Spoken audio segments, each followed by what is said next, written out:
It's beer o'clock on Real Ale Craft Beer. Today we got a beer from Vibrant Forest Brewery. I always seem to call them a brewing company. They're not, they're a brewery, Vibrant Forest. And this is their Supa Pupa. And it's a juicy double IPA. And it's coming in at 8% ABV in a 440 milliliter can. Look at that. I like this beer for a number of reasons. I've reviewed it before. If you want to have a look at a previous review of this, I'm pretty sure this is done. But do you know when some breweries are just clinical? Like old money beer, old theory beer is that pale ale, session IPA, 4.5 to 5.5% ABV. 6% to 8% is IPA, and from 8% onwards, it's double IPA. This is 8% on the nose. No messing about, no 7.6% calling it a double IPA, no 7.7, no 7%. This is an 8% ABV on the nose, on the style, double IPA. And I like that. There's no murkiness. There's no kind of like, ooh. This is it, 8% double IPA. Love it. Old school money in beer. A little bit of smoke on the can opening. Beer in the glass. Oh, this, started pouring. This got a little bit of etching on the bottom of the glass, so it might create more of a head than what this beer maybe usually wants to create. But there we go then, that's the look of the beer. 1 to 2 finger white head, good levels of carbonation, slightly hazy looking beer, double IPA, isn't it? The aroma, even from this half-arm distance, the aroma on the beard has got me scratching my beard. The aroma is fantastic, it really is. Big, kind of juicy,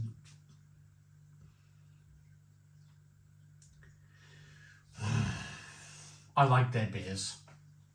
Vibrant Forest. What did I have the other day? I reviewed their Summerlands and it was a 3.4% ABV, pithy, piney, orange peel, grapefruit style beer. And it was great, 3.4%. It was fantastic. Then I had a slightly stronger version of, I think it was 4.7. I can't remember the name of that beer.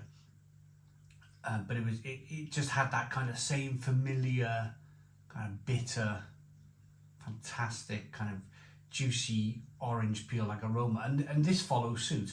8% ABV. That's Nelson Sauvin or that kind of like slight grapey aroma to the beer. Orange peel, fleshy blood orange, a little bit of grapefruit. You know those sharp, rather than being like passion fruit and mango, those rather sharp, the sharper hops, the kind of like you're biting into some grapefruit. It's got me salivating, absolutely salivating it. It smells great, let's dive in. There's no, oh, in fact it is. Nope, that's a bit of cement. There's no sediment in the bottom of my glass. I do a lot of building work in the garden. I grab any old pint glass and my glove, here it is, my glove, look. My cementy glove has probably touched the bottom of the glass there and I was like, oh, it's sediment. It's not, no, it was just a bit of dry cement on the bottom of the glass. Cheers.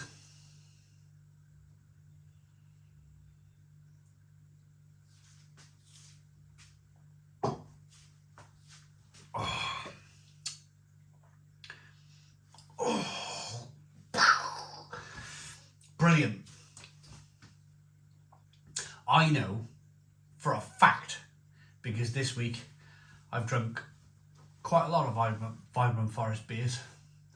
I know for an absolute fact, if I ever get down to that brewery, I'm going to be loving life. I'm going to be loving life down there.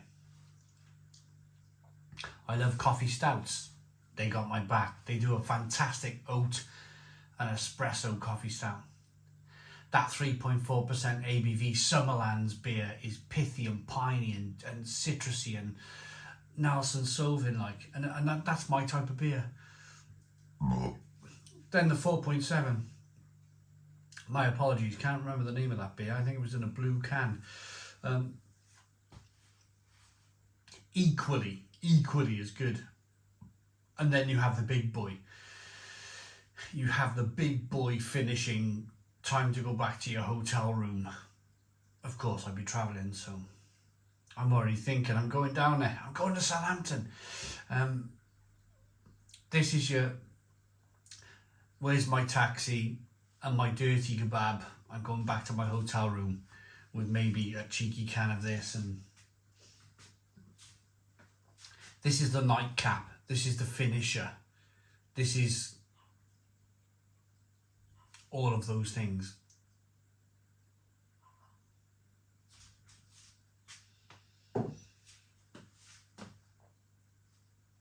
Creamy, rich mouthfeel. Hoppy, peppery, spicy.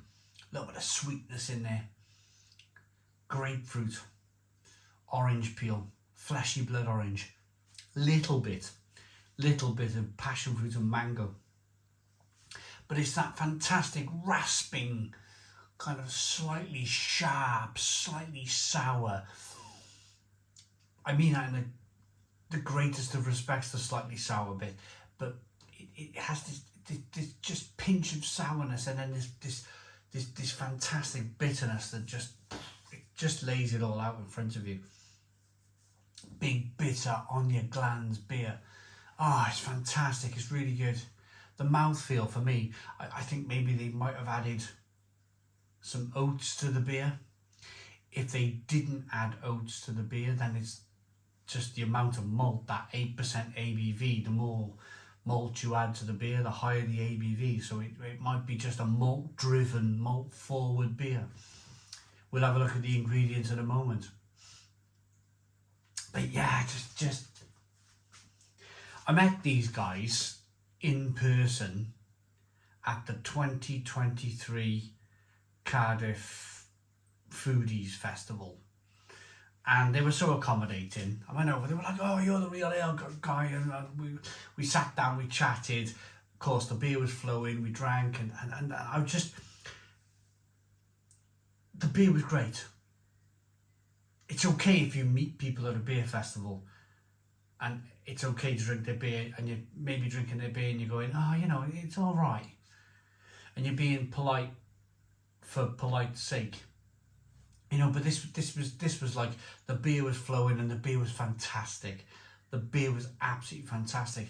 And they said to me back in 2023, they said, "Please come down. Please come down to the brewery.